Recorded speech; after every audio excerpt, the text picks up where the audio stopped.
Happy June 2020 wrap-up! Woo! Is that a thing to celebrate? I don't know. What are we celebrating? We're celebrating your new Kindle? Yeah! I got a new Kindle. That was a good story. I have to tell you that one day. Is today not a good day for it? Or? Well, I can tell you the story, yeah. Is it a good story? If it's not a good story, I don't want to hear it. So, I'm in Asheville, and I'm visiting family, and my mom, who taught me to make lists, makes out a list of all the pawn shops in Asheville, and she has them in order from distance from my sister's house. So it's very meticulously planned out. Like my mom, she's incredible. You would love the planning and scheduling of my mother. Yeah, she sounds good. So she's single, I think, too. So No. Any of you old? So we go to the first one, and I walk in, and it's like a hard no, and I'm like, oh, so I'm all bummed. And I'm like, I like want to give up already. And she's like, all right, well, we'll go to the next one. So go to the next one. And then we get to the third one, and it's like very shady, and they're doing construction outside. And like I walk in, and I just immediately turn around because all it is lines of guns on one side and like farm equipment on the other side. I'm like, nope. Yeah, nope. I was very much judging. The next one, I go in, they don't even talk to me. They don't even ask me anything. And I'm looking around, and I actually found a whole bunch of old books and stuff. And I was looking at the books and everything, and they didn't have anything. So we went to the very last one. Of course, I'm completely bummed at this point in time because we've been driving around. So finally get to the last pawn shop on the list, and I go in, and when I walk in, the guy at the counter just like leaves. And so I'm in the store by myself, and I'm like, what's going on here? And this really nice lady comes out. You like check like the smell. Like, well, do I smell that bad? Like, I thought it was me or something. So I'm actually walking out to leave, and the lady says, "Oh, excuse me, can I help you?" And I said, "Oh yeah, I was just looking real quick if you guys had a Kindle, and I didn't see one." She goes, "Oh yeah, we got it right here behind the counter." And I'm like, "What?" She goes, "Yeah, were you looking for the paper note?" I'm like, "Yeah, I was actually." She goes, "Yeah, it's brand new in the box." I'm like, "Really?" She goes, "Yeah." So she pulled it down, and it was $30 or $40 off of the price from what you buy it brand new on Amazon. So snagged that baby up lickety split and texted you, and yeah, I was super excited. Brand new and packaged for $40 cheaper than on Amazon. Yes. So now you won't have the wife yelling at you to turn out the light when you're reading at night. Yeah, baby, got so much on there, so it's good. It's awesome. Love it. All right, let's start with, I actually captured this from the Wikipedia page. This is kind of funny. I wanted to share this with you. I was going over some notes on Gogol, and I was looking at the translator, the PVR. What's his name? Gogol. It's not Google. Would you want me to say Golga? Like, would that make it feel better Golga? for you? Yeah, I say it wrong every time. We're terrible at the Russian names. We're working on it. But Pivier and Volohansky, maybe how you pronounce that. But there's this quote where it says they began working together when Pivier was reading Dostoevsky's The Brothers Karamazov, and Volohansky noticed that she regarded to be the inadequacy of the translation by David Magarchuk. And as a result, the couple collaborated on their own version. Yada yada yada. So we have literally a translator war happening with our translators on this book, because these are the translators that did the Gogol version that you and I read. Oh, I wonder what they changed. I would love to see what's this inadequacy that you speak of. Like just did they take this and just like throw it across the room, and like if it was our boy Pushkin, he would like while in midair would have pulled out a gun and shot it while it was flying through the air. Right? I mean, there's so much to changing a language from one to another.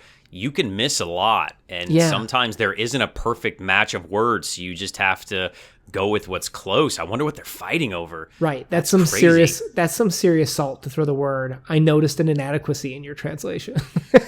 Oh. Man, that's an insult to an insult. Yeah.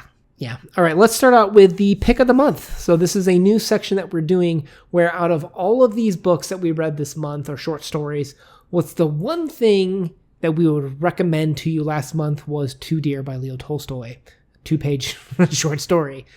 This month, all right, Crypto, what's going to be the one thing you'd recommend to people out there of all the stuff that we read that you think that they should read? The Shot.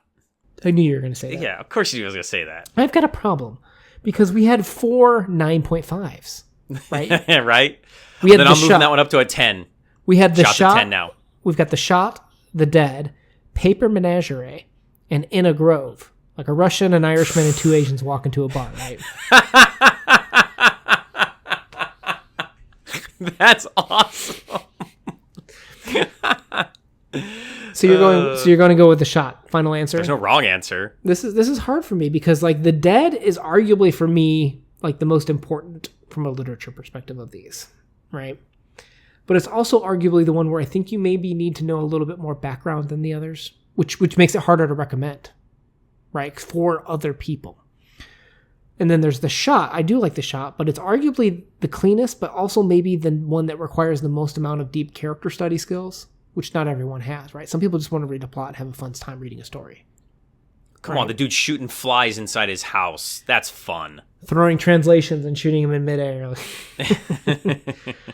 right, now here's what I think it's down to. I think for me, it's down to either In a Grove, which is probably the most famous because it created one of the greatest movies of all time, right? Okay, agreed. And we've got Paper Menagerie, which I think this can be the most isolated for reads. Like, you need nothing else for this. Like, you can just read this and have fun with it and move on.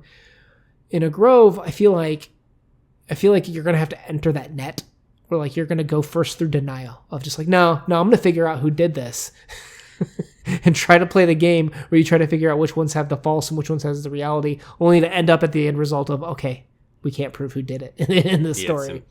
It's impossible.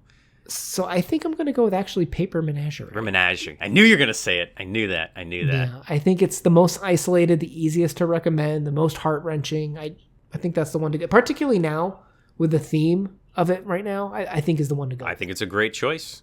I definitely think people should read it after they've read The Shot. All right, what did we read this month? Let's go through novels. Up first, we've got If It Bleeds by Stephen King. We finished it. We had only read 3 last month during our wrap-up. Now we can officially rate it now that we've got If It Bleeds to tack onto it. Oh, shoot, our ratings.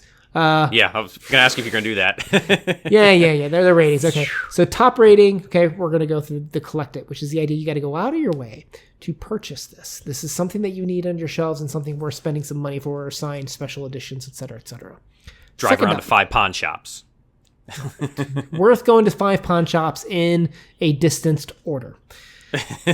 Up next, we have the Buy It. This could be the paperback, the hardback, the Kindle, whatever your choice of consumption is. Maybe you're paying full price for it, but you should go out of your way to get this book because we really think that this is going to resonate with a lot of people. Middle of the road, backlog it. This is the idea of libraries. Something, maybe a Friends of the Library sale that you just kind of go and spend a little bit of money, maybe a discount to get, but it's worth putting on your eventual list of things to read. Garage sale. Second to bottom, we got the Skip It, where this is where you're probably going to find this in a garage sale. A lot of people may have problems with it. There may be some things that aren't just that great or didn't resonate with us. You might want to do some research first. And then finally, we have, last but not least, but definitely the least, is the Trash It collection, with the idea that this probably has some universally problematic objective issues. You could still love it. There's going to be a book out there for everyone. But you're going to want to do is definitely understand if this is the book for you, because it's probably not going to be for most. Everyone has a book they love. Yeah. That's that one. You know what? And I should call out the elephant in the room here real quick. So my cat's walking around in the background, and some people may be wondering why does my cat have like clothes on it? And he's wearing a diaper. Shadow's getting kind of old. Yeah. Oh.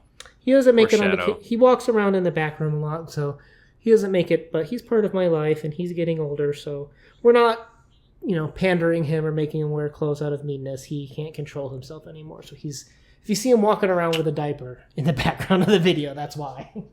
Please forgive Shadow. Please. He knows not what he does. All right. Okay. What are we doing? Are we rating books on this channel here? Yeah. We're talking about your dying cat. Oh, gosh. Yay. Come on, don't say it like that. That's so true and harsh. All right. If It Bleeds by Stephen King.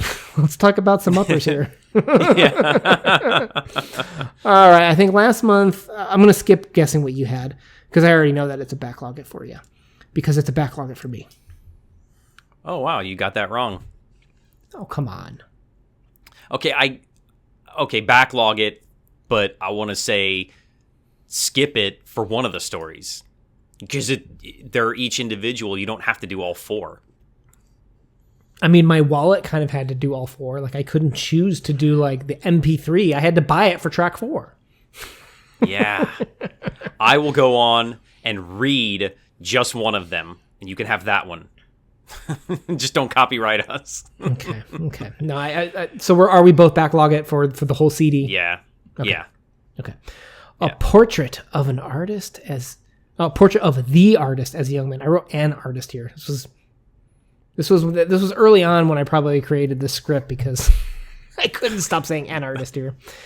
James Joyce. All right. Ooh, tough one because at first, difficult, didn't know how to comprehend these complex emotions. At second pass with the analytical, okay, this guy is really smart. And then once we started formulating and structuring things, we're like, wow, this guy's way smarter, and I'm probably missing out still on a ton of stuff. You said buy it. Yeah, I literally bought it. Yeah. And I'm sure you said collect it. No, I'm going to buy it. Okay, just to buy it? All right. Yeah, just to buy it. Because you But you have like 4 books. You have 2 versions of it, and then an annotation book, and then a biography book. One of the versions was the free public domain with no annotations. My purchased one is the fancy 100-year anniversary with all the annotations, and I'm glad I purchased it. And my annotations ones, don't forget, those were Dubliners and Portrait combined. So you're making excuses. So? You're a lot of money and time invested here, buddy. You're a collector. Yeah. Come on. Yeah. Okay, fine. I'm going to collect it. Go buy the Centennial version. All right. Now, books we haven't finished. We've started Sirens of Titan, but we're going to have that video kind of come out here in July with an effort with Evangela of some sort. So we can't rate that one yet because you have not finished it. And we didn't read any other books together, but I did read White Fragility as a part of a lot of what's going on right now. There were some read-alongs, and I did really enjoy that. I would say that there were some things that I liked that I learned. I really like this one analogy about the bird cage with the idea of that if your face is pressed up against a bird cage, you can't see the structure that's holding you back, right? And when you back up, that's when you can see kind of the structure. That kind of resonated with me a lot. And also kind of some of the talks about poor and the lack of action, how that causes harm. That resonated a lot with me now in terms of what we're seeing in the world. So I did like White Fragility. I did have some issues. As a guy the book's written for the 101 student, and I'm not a 101 student on the subject. I'm not a master. I'm not teaching it. But there were some parts that were rather like, have you ever thought about this? Have you ever thought about and she'll list off like a whole bunch of things like in a paragraph, and it's like, oh my God, come on. So you're saying I would love it? You would love the list. Yes. Yes, I love lists. So definitely, I think that's one that everybody should read it, because I think particularly right now with a lot of the structural inequality issues that we're having right now, it's worth checking out. Cool. I was actually going to tell you real quick, I listened to another book on my travels because I ran out of things to listen to. And it is a book in the Demon Accord series by John Conrad. And it's like the 7th or 8th book in the series. And it's called College Arcane. And you've done the other ones in that series? Yeah, over the course of many years now. Okay, give me 3 adjectives and I'm going to guess what you rated it. Vampire. Oh. Action. Oh. Okay. High school. Oh, yeah. High school class. You're a backlog it. Yeah, you're a backlog it. I would almost say skip it unless you like this really... It's so not classical stuff. It's very... I wouldn't say like fantasy smut. Like there's no sex or anything like that or whatever, but it's very much brain candy. There's no real true literary value. Yeah. And I hate to say that. That's kind of mean, but now that I've pet Shadow, he's bugging me, so he's gonna be a guest right now for the rest of this video. I feel like I go get my dogs now. That's not fair. Oh yeah. Short stories. We've got 7 short stories to go. Okay, now he's touching the microphone. We might have to cut this little cuddle session close. We've got A Terrible Vengeance by Gogol. You said skip it. What? What? I want to say backlog it, though. You can say whatever you don't. Hey, you say what you want. I think it's something that you need to read because you can get a lot out of it, and it's going to get you into him, into his stuff. Hopefully, draw you in. But I didn't particularly enjoy the story, but I love learning about him, and I want to read more of his. Okay. Yeah, skip it. Okay, I'm easily a skip it on this one. He's got the other stories that you want, not this one. Okay, yeah, let's do that. Okay, The Shot, Alexander Pushkin, year collected. Collected. Yep, collected. Moving on. Yeah. Mumu by Turgenev. Am I saying that better? I don't know. I looked it up, and I forgot to look it up again today before we started recording, because we've been saying Turgenev, and that's way wrong. I think it's Turgenev. Well, I got to go look it up again. Mumu, what are you going to rate it? It's not Turgenev? No, it's like Turgenev or something like that. Maybe in Russian, but yeah. The American ignorant accent. Yes, it's Turgenev. I actually think we're saying it more the British style accent is how we're saying it, just to be a man. Come on, hit me with your rating. Hit me with your rating. Buy it. Buy it? Yeah, I'm gonna buy it. Buy it. I liked it. I liked it a lot. All right, now for our fourth part in our short stories of Russian Heritage Month celebration, Alyosha the Pot by Leo Tolstoy. You said, I'm going to say you said backlog it. Aww. I would totally say backlog it. Yeah, I knew it. Yeah. This is definitely got a lot of the elements. We've got the elements for the recipe of a Tolstoy piece, but it never hit that 129 speed, if you know what I mean. Oh, nice. Good reference there. Foreshadowing. I see what you did there. That's that Una for you. I'm actually at a buy it. Buy it. If this were an MP3, I would have bought this MP3.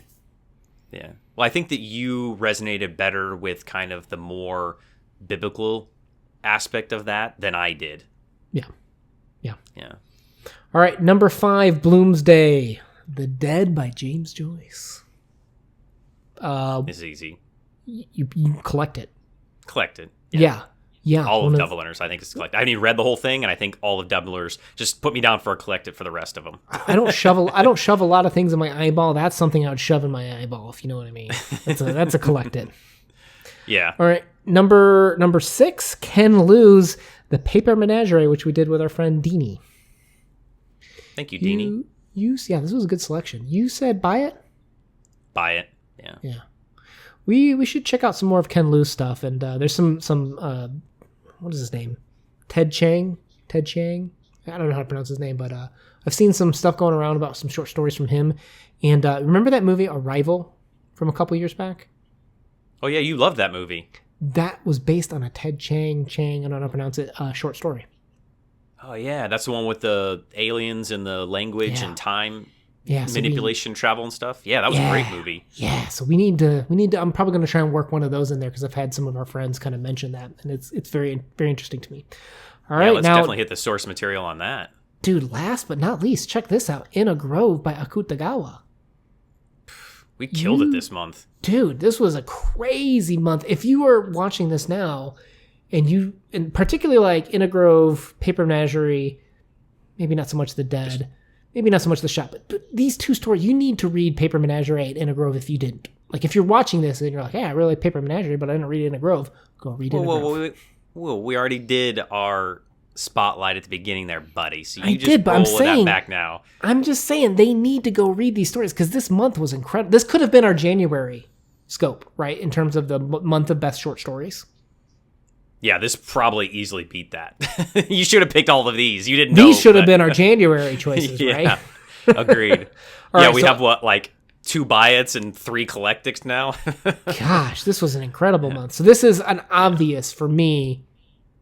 This is a collected, right? So it's got to be a collected for you too, right? Yeah, I would agree with that. Yeah. Oh yeah. I think you can make an argument for all of these being collecteds. They're all very accessible. And you can get something out of all of them. You're just going to get more out of others, and that's fine. Well, and here's an interesting point for what you just said. the most inaccessible of these, not to say it is inaccessible, but the most of these is probably The Dead by James Joyce, of which is regarded as his most accessible work. Isn't that kind of interesting? Yeah, and I think that that's going to resonate. That story resonates with a lot of people. You may miss a lot of it. Check out our video; it'll help you. But it's still a good story. Yeah. Well, all right, this was pat on my Amazing back, month. right? Yeah. Yeah, you did great, man. Yeah, you did great. We're screwed next month, dude. I'm sorry. What do we have? Like one book and 2 short stories? No, it's gonna be a good selection. You just wait and see. So, all right. Okay. With that said, guys, we appreciate you checking out what we've been doing here. Please consider hitting that subscribe button to join us on the journey for what's going to be happening here in July. Una out. Una out. Peace.